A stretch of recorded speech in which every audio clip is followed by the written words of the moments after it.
Good morning to all of you. Now, today I am discuss about to find out income from house property. Income from house property को find करने के लिए आपको house को दो प्रकार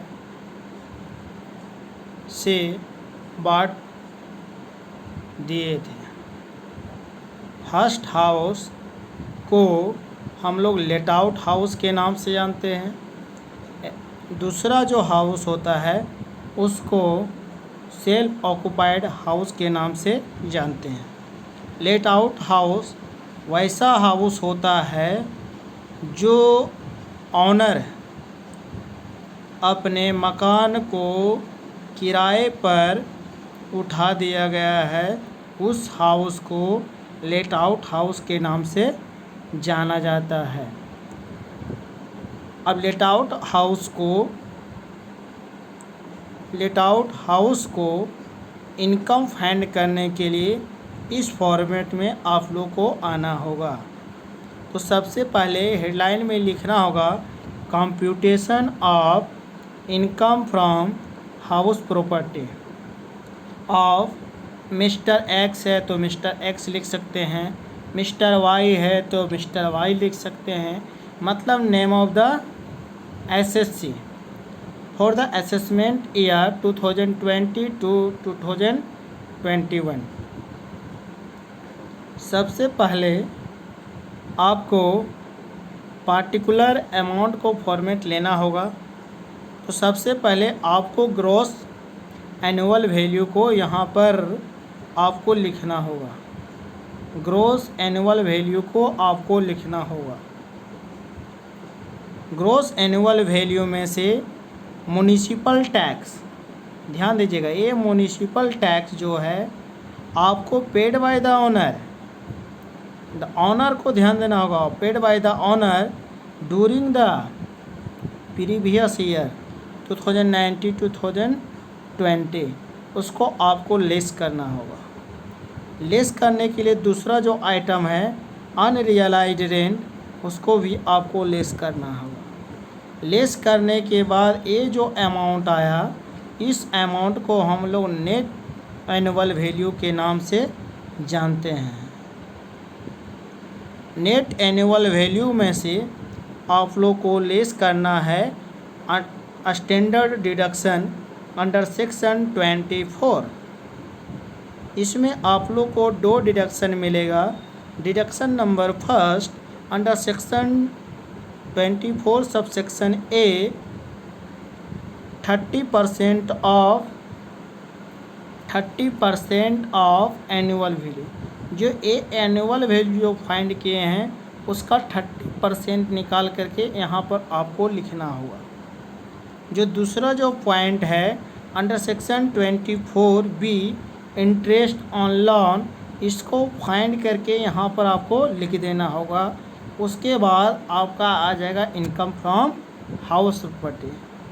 लेकिन कुछ परिस्थितियों में आपको ऐड करना होगा। यदि अनरियलाइज रेंट नहीं मिला था, रियलाइज करना बाकी था, तो उसको वहाँ पे हम लोग लेस किए हुए हैं। लेकिन आपको यदि अनरियलाइज रेंट आपको यदि मिल जाता है तो उसको आपको यहाँ पर ऐड करना होगा। And point number 2 arrear of rent को आपको इनर में लिखना होगा मेन कॉलम से पहले। उसमें से आपको 30% लेस करना होगा। जो शेष अमाउंट होगा यहाँ पर आपको ऐड होगा, तब आपको इनकम फ्रॉम हाउस प्रॉपर्टी यहाँ पे आएगा। लेकिन किसी क्वेश्चन में ये होगा अपवाद, एक्सेप्शनल बोले तो। बाकी बात आपको सटीक यहीं तक आपका income from house property find हो जाएगा। आगे हम लोग देखते हैं कि आप लोग को बताए थे कि घर आप लोग को दो प्रकार की होती है। फर्स्ट तो जो हम लोग बात किए वो लेट आउट हाउस के बाद देखिए अब जो हम लोग बात करते हैं वो सेल्फ ऑक्यूपाइड हाउस के बारे में बात करते हैं। सेल्फ ऑक्यूपाइड हाउस वैसी घर होती है जो ऑनर द्वारा खुद और स्वयं सेल्फ प्रयोग करते हैं, उस घर को हम लोग सेल्फ ऑक्यूपाइड हाउस के नाम से जानते हैं। सेल्फ ऑक्यूपाइड हाउस को फाइंड करने के लिए आपको भी इस फॉर्मेट में आना होगा। तो सबसे पहले आपको computation of loss from self occupied house of mister X, mister Y, mister Z, यहाँ कुछ भी लिख सकते हैं जिसका आपका नाम दिया हुआ और एक्स लिख सकते हैं, वाई लिख सकते हैं, जेड लिख सकते हैं। For the assessment year 2020 to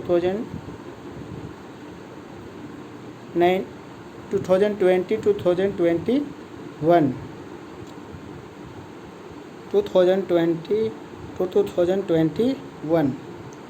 now getting my point, कुछ स्टूडेंट बोलेंगे कि सर कि लेट जो आपका सेल्फ ऑक्यूपाइड हाउस है आखिर उससे लॉस क्यों होता है। लॉस होने का ये रीज़न ये होती है कि ना तो हमको इस घर को किराए पर लगाए हैं तो इनकम होने के तो सवाल ही नहीं होता है। जब हम खुद उस घर में रह रहे हैं तो इनकम होने की सवाल ही नहीं होता है। जब इनकम नहीं होगा तो आपको लॉस होगा। तो उस स्थिति में आपको ग्रॉस एनुअल वैल्यू या तो आप एनुअल वैल्यू भी बोल सकते हैं, आपका नील होगा 0।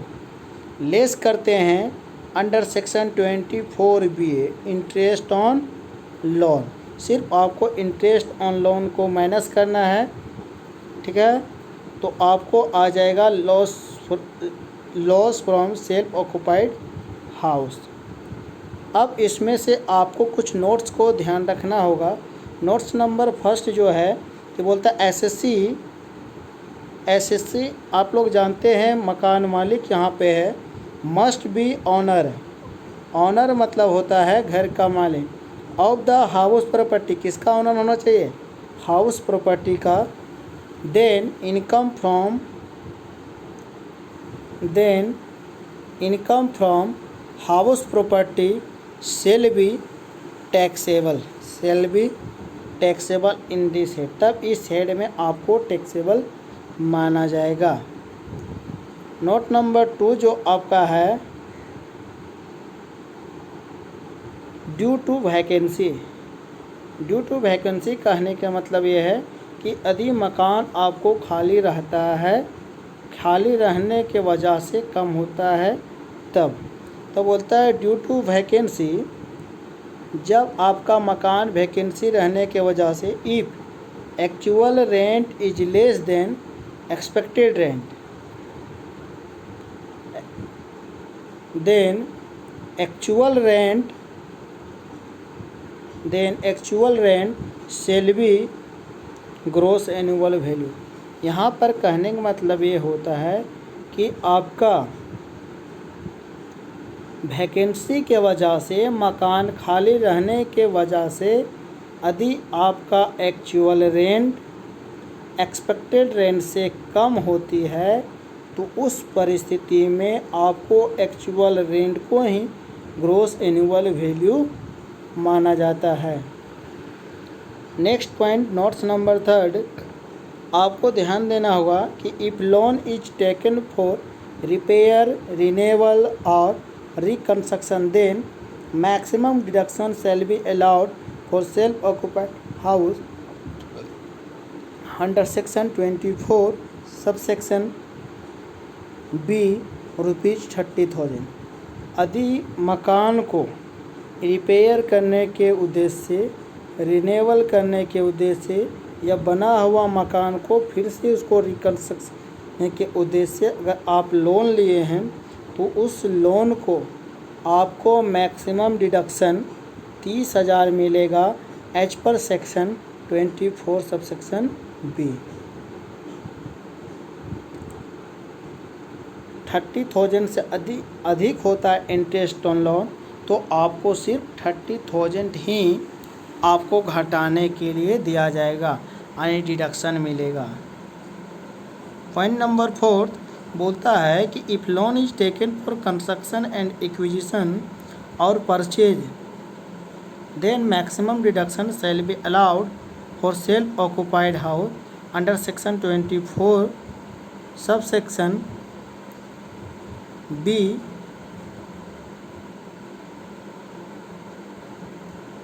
Subsection B rupees 2 lakh. जब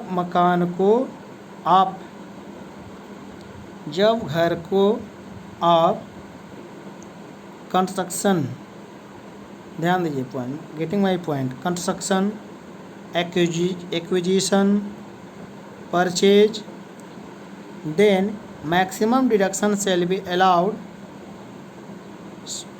फॉर सेल्फ ऑक्यूपाइड हाउस, ध्यान दीजिएगा, self occupied house under section 24 subsection B rupees 2 lakh.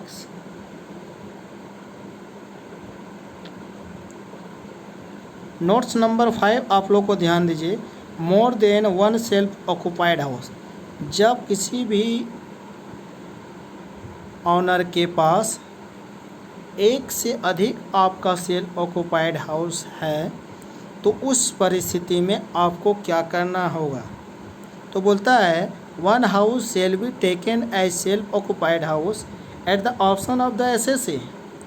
बोला जाता है कि एसएससी के ऑप्शन पर, एसएससी दैट मीन्स आपका जो टैक्स पेयर है, एसएससी जो है वो आपको वन हाउस को, कोई भी एक घर को, one house shall be taken as self occupied house at the option of the SSC and other house shall be taken deemed to be let house। आपको क्या करना है कि यदि एसएससी के पास एक से ज़्यादा घर है तो आपको क्या करना होगा, उस परिस्थिति में आपको एक घर को सेल्फ ऑक्यूपाइड हाउस मानते हैं eight the option of the SSC and जितने भी रेस्ट हाउस है वो आपको लेट आउट माना जाएगा। आखिर ऐसा बताइए, आखिर ऐसा क्यों किया जाता है? ऐसा इसलिए किया जाता है ताकि गवर्नमेंट को टैक्स देते रहें। अगर मान लीजिए आपका एक शहर में 5 मकान है, अगर 5 मकान को आप सेल्फ ऑक्यूपाइड हाउस मानते तो आपको इनकम तो ज़ीरो होगा, आपको लॉस होगा तो लॉस पर कभी भी टैक्स नहीं दिया जाता। इनकम होगा टैक्स लगेगा, इनकम नहीं होगा टैक्स नहीं लगेगा। तो आपको एक घर को उस स्थिति में आपको सेल्फ ऑक्यूपाइड हाउस मानना होगा और बाकी रेस्ट हाउस को आपको लेट आउट हाउस मानना होगा। Now point number 6, computation of interest on loan. Interest on loan को फाइंड करने के लिए आपका 2 रास्ता है। तो interest for the previous year 2019-2020, आपको 2019-20 का आपको प्रीवियस ईयर का इंटरेस्ट लेना है। Interest for the pre construction period का लेना है। ये दोनों को आपको ऐड करिएगा तो ये आपका निकल जाएगा इंटरेस्ट ऑन लोन। नोट, अब यहाँ बात ये होती है कि interest for the pre construction period, मकान कंप्लीट होने से पहले का इंटरेस्ट कैसे फाइंड करेंगे। तो बोलता है interest for the pre construction period shall be allowed in 5 equal instalment. आपको जो प्री कंस्ट्रक्शन पीरियड का जो इंटरेस्ट है आपको अनुमति है, ठीक है, आपको अलाउड है कितना इक्वल इंस्टॉलमेंट में, 5 इक्वल इंस्टॉलमेंट में, 5 equal instalment from the which year house completed. कब से आपको अलाउड होगा, जिस ईयर से घर कंप्लीट होगा। And pre construction period shall be taken preceding the previous year 2019-20, मतलब जो आपका इंटरेस्ट होगा आपको एक ही बार आपको घटाने के लिए नहीं दिया जाएगा, 5 इक्वल इंस्टॉलमेंट में दिया जाएगा और जब तब से दिया जाएगा जब आपको घर बन के तैयार हो गया, उस ईयर से आपको घटाने के लिए आपको डिडक्शन मिलेगा। Next point, if house is let out for some day. If house is some day का कहने का मतलब ये है कि कुछ दिन आपका मकान जो है किराए पर लगा दिए हैं और कुछ दिन आपको खाली हैं, तब की बात बोल रहा है। कुछ दिन आपका रेंटर भी है, कुछ दिन आप समय यूज किए। तो आपको इसके लिए रूल क्या है, during the previous year 2019 to 20 and some day SSE used for self-occupied purpose, then house to be let out in the whole year। उस परिस्थिति में आपको पूरे 1 साल का, होल ईयर का आपको घर लेट आउट माना जाएगा, 1 साल का माना जाएगा। Thank you very much. Any problem for contact me. Thank you very much. Okay.